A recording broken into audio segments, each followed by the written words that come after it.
soy Ken Thomas, cirujano ortopédico en Anchorage, Alaska. Me especializo en traumatismos de extremidades inferiores, reconstrucción de extremidades, fijación externa con anillos. Hoy me complace hablar sobre el transporte óseo, sus indicaciones y enfoques. Quise informarles que tengo el rol de ponente y también reviso productos para Johnson & Johnson de Pi Synthes. Quisiera aclarar que esto no influirá en absoluto en la discusión que tendremos hoy. Hablemos de por cluster por La pérdida ósea segmentaria representa uno de los problemas más complejos y desafiantes que enfrentamos en el ámbito de la cirugía ortopédica. Existe una gran carga de infección, pobre, biología local y del huésped. Y los recursos limitados aumenta en desafío. Para ser sinceros, el transporte óseo es el estándar biológico para estas complicadas situaciones clínicas en entornos con recursos limitados y en muchos otros lugares del mundo.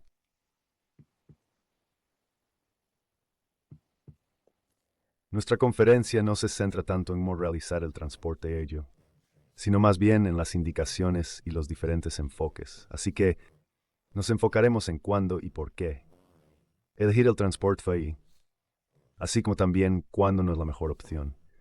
Lo abordaremos de forma breve. La toma de decisiones en esencia. La técnica y la construcción de un marco y acoplamiento será cubierto en conferencias posteriores. Así que nuestras indicaciones es realmente importante. Mira todo el paciente. Cada uno de estos pacientes va a tener un segmentario. Defecto óseo tibial. 4 variables van a determinar realmente la idoneidad para el transporte óseo. Estos incluyen, pero no se limitan a tamaño del defecto y dirección exacta, si es proximal o distal, diafisario medio, el estado de la infección, se han infectado, continúan infectados. Y hablaremos mucho de esto, la biología del paciente, qué comorbilidades tiene,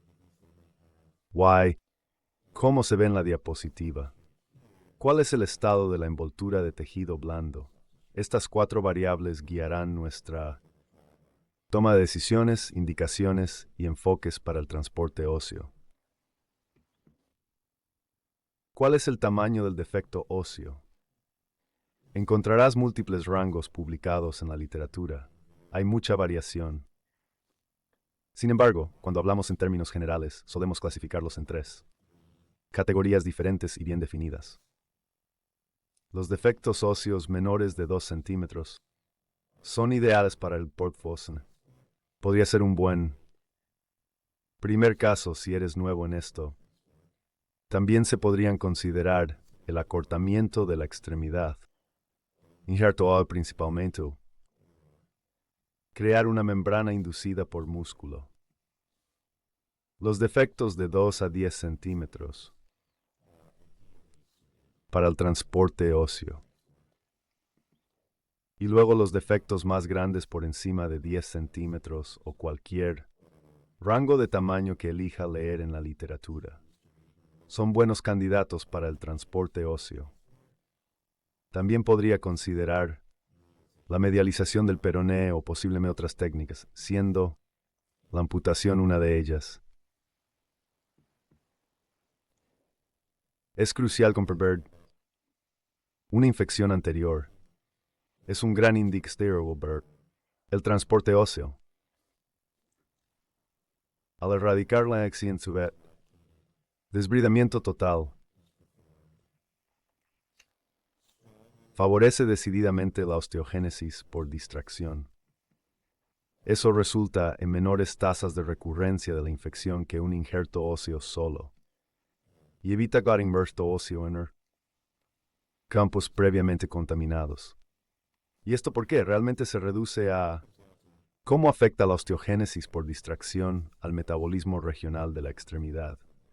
La osteogénesis por distracción es una potente técnica que aumenta el flujo sanguíneo, regula a la baja determinadas citoquinas Toma Genesis y planta disminuye significativamente el riesgo de recidiva de la infección. Como se cita habitualmente a Ilizarov, la infección arde intensamente en el fuego de la regeneración. Y la regeneración consiste en el hueso nuevo que se forma mediante la distracción osteogénica. La biología del paciente importa mucho. Huéspedes comprometidos, como se suele decir en la literatura, suelen lograr mejores resultados. Con el transporte óseo, que storio, la desnutrición, el tabaquismo, la diabetes y otras comorbilidades médicas incrementan el riesgo de fracaso y deben ser discutidas y tratadas. Sin embargo, el transporte se basa en la distracción de la osteogénesis y la biología regenerativa, y no en la incorporación de injertos. Aumenta la probabilidad de éxito. Czerny Modar nos dio la clasificación original en 1984. Se usa comúnmente. Dividieron la biología de nuestro paciente, el huésped, en 3 grupos. El huésped tipo A es sano, con buen sistema inmunológico y estado vascular. Es el paciente con el que esperamos trabajar. Los huéspedes tipo B están comprometidos y pueden estarlo a nivel sistémico, con comorbilidades médicas, ya sea a nivel local, con infección, compromiso vascular, situaciones de ese tipo, o a menudo ambos casos. Y después está el llamado huésped C, en el cual realmente no son candidatos para la operación y la morbilidad del tratamiento resulta ser superior a la carga de la enfermedad. Esta es su clasificación original con su paciente. Biología cruzada de referencia con su distinto sistema anatómico local para la osteomielitis. Esto se ha usado durante décadas y todos lo conocemos. Pero, en 2026, el modelo de Czerny es tanto fundacional como limitado. Puede que lo sigamos utilizando para comunicarnos entre nosotros, pero cuando analizamos a un paciente real resulta ser muy binario y tosco. Y que son muy diferentes en un mismo cubo, lo que indica que eres un buen huésped tipo A. ¿Desea raid para la cirugía con baja tasa de complicaciones y alta tasa de éxito? ¿O eres un paciente tipo C donde no te operaremos? Más comúnmente encontramos a los pacientes tipo B. Esos son la mayoría de nuestros pacientes y se agrupan en estas categorías. No hay una evaluación específica ni tratamiento para los distintos factores de riesgo, sean modificables o no. Tampoco se integra bien con la carga de fijación externa y estar en un fijador externo por mucho tiempo, los prolongados tiempos de reconstrucción, y luego la capacidad psicológica del paciente. La llamada capacidad social, que son muy importantes con los pacientes de transporte porque este es su aviso. Por lo tanto, la mayoría de las personas han optado por utilizar la clasificación McPherson modificada. Vamos a profundizar más en este tema en unas pocas diapositivas breves, así que quédense atentos. Era State Originality, en el que se llevaba a cabo un análisis detallado de cómo se desarrollaba la infección, cómo era el huésped y cómo era la extremidad afectada. Esto fue propuesto originalmente para las infecciones relacionadas con la artroplastia total de las articulaciones. Sin embargo, a continuación desglosaron los factores de riesgo específicos del paciente, en partidas separadas discretas. Esto es realmente útil porque ahora podemos examinarlos, ver cuáles de ellos se aplican a nuestro paciente concreto y, lo que es más importante, cuál de ellos puede modificarse, mejorarse y abordarse. Porque si tenemos un paciente que, por ejemplo, tiene un nivel bajo de vitamina D o vitamina D, ya sabes, conseguir que deje los productos del tabaco. Eso realmente va a incrementar la probabilidad de éxito cuando llevamos a cabo un transporte óseo. Y al tratar de reconstruir la extremidad del paciente, Este es un punto muy clave, realmente crucial. Y esta es una de esas cosas que todos deben examinar detenidamente antes de embarcarse en un transporte óseo. La clasificación McPherson verdaderamente nos permite analizar esos aspectos observándolos de una forma modificable o no modificable y después optimizar al paciente antes de proceder con el transporte óseo y el proceso reconstructivo. Penetrar en tejidos blandos. El transporte óseo ofrece muchos beneficios para la cobertura de los tejidos blandos. La distracción osteogénica permite el crecimiento de hueso nuevo, pero también nos da la capacidad de acortar partes del hueso y posiblemente cerrar heridas sin necesidad. Colgajos rotacionales o libres. Esto es muy común. Así podría hasta osteogis per. También, traer tejidos blandos adyacentes. Cuando no se dispone de colgajos, esto es crucial en entornos con recursos limitados. Aquí se muestra un diagrama de un paciente con fractura abierta de tibia media de eje ancho y un defecto asociado de tejido blando.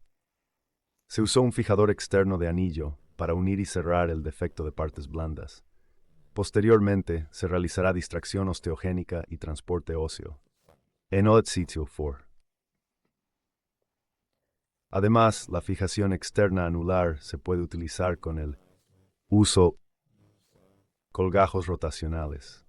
Aquí puedes ver a un paciente sometido a distracción osteogénica y con un colgajo sural inverso colocado sobre un defecto óseo abierto justo por encima del tobillo. Report Power. Pero una diapositiva muy importante. ¿Cuándo no debemos realizar el transporte óseo? No voy a leerlas todas. Puedes mirar el Meter Leisure. Pero a veces es extraño, pero a veces la extremidad no se puede salvar. Si los defectos de tejidos blandos son grandes y no podemos hacer un colgajo, y la extremidad no es salvable, debes considerarse la amputación. Si el paciente no sigue nuestras instrucciones o carece de apoyo social fuerte, durante la reconstrucción, esa podría ser otra razón para no hacerlo. También barreras psiquiátricas o sociales graves. Y luego si son el clásico huésped tipo C, donde el tratamiento es peor que la enfermedad. Pero es importante entender que no es la mejor para todos los pacientes. Y hay algunas contraindicaciones significativas. En este contexto, al hablar de transporte óseo, ¿a qué nos referimos con enfoques? No se trata de un enfoque quirúrgico. Es más bien un enfoque conceptual del transporte óseo y la recuperación de extremidades. Básicamente tenemos una biología, distracción osteogénesis, que es muy potente. Luego, una herramienta indispensable y versátil. Focus 3. Nos centraremos principalmente en fijación externa anular.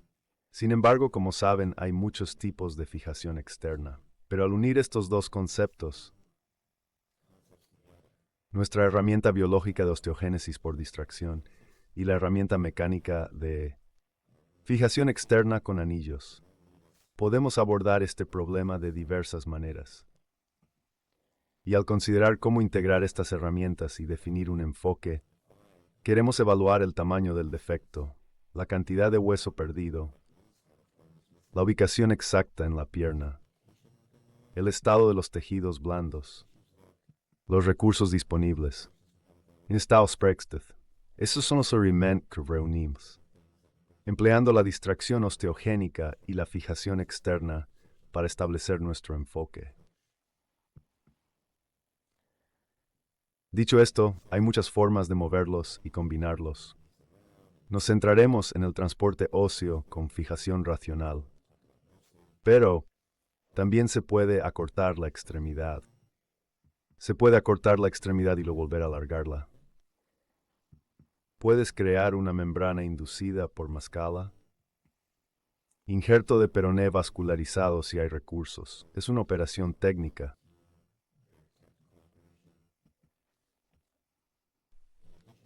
El transporte medial del peroné con un anillo de fijación de concha es muy eficaz, especialmente para grandes defectos. Pues, Arvson, vamos a centrarnos principalmente en el transporte óseo con fijación racional. Y la hemos elegido por Why?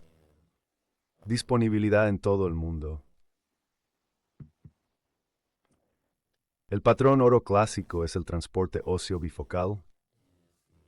Esta es una técnica confiable, versátil y bien establecida. Realmente muy potente. Numerosos pacientes de todo el mundo han sido tratados con esta técnica. Los inconvenientes incluyen, obviamente, un tiempo prolongado en una fijación de tensión anular y además la morbilidad del tracto del clavo. Una cosa que se puede utilizar potencialmente es el alargamiento sobre un clavo o el transporte sobre un clavo. Reduce el tiempo del marco del fijador externo. Es más caro, tiene un implante adicional, requiere y una cobertura apropiada de los tejidos blandos. Pero obviamente no es algo que se consideraría con placas de crecimiento abiertas.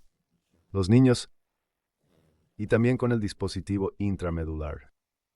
Puede que no sea la mejor solución para los casos de infección, pero es algo que hay que abordar y reconocer.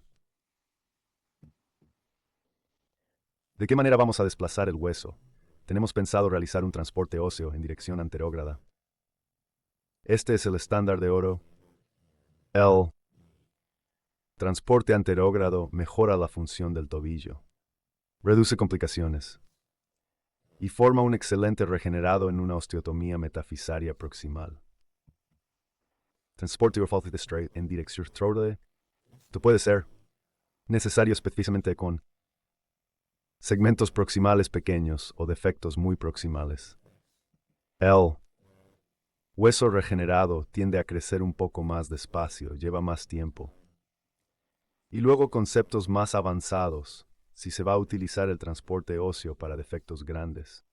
Se puede considerar hacer el llamado transporte trifocal o multinivel, donde hay dos pomies, dos piezas separadas de hueso que se mueven a través de la pierna. Para regenerar ese defecto, disminuye el total time F3. Este proceso es técnicamente muy complejo, y es aconsejable dejarlo en manos de equipos experimentados que tengan un buen conocimiento del transporte óseo. No es sencillo. Los objetivos son loables y muy beneficiosos, pero no es un camino sencillo. Llevar un fijador externo durante mucho tiempo es complicado para los pacientes. También lo es para sus familias. Deben ser conscientes de ello. Requiere cuidados prolongados. Resistencia del paciente. Numerosos visitas a la clínica. Dicho esto, la supresión oral de antibióticos podría considerarse con infección continua. Y luego la amputación. Debe discutirse, honestamente, como opción, aunque la carga de por vida. Sin una extremidad es Una vez me dijeron que no hay afección ortopédica que la cirugía no pueda empeorar, y creo que son palabras para recordar. Nos podemos empeorar a las personas. Desde el punto de vista de la cirugía global, el transporte óseo con el anillo y la fijación external es muy potente y ayuda cuando no disponemos de microcirugía o colgajos libres. Cuando los recursos de injerta óseo son limitados, con la infección siendo común, y entonces sin componentes internos, esos no pueden ser. Y si la experiencia del cirujano existe, pero no es Burstian. El tiempo del cirujano ortopédico, el del paciente y el gran esfuerzo que implica realizar estas cirugías de reconstrucción de extremidades. Tomar decisiones prácticas. Si resumimos todo lo que hemos discutido hasta ahora, el transporte óseo se favorece especialmente cuando hay acción presente o es probable que ocurra. El defecto es grande o está aumentando.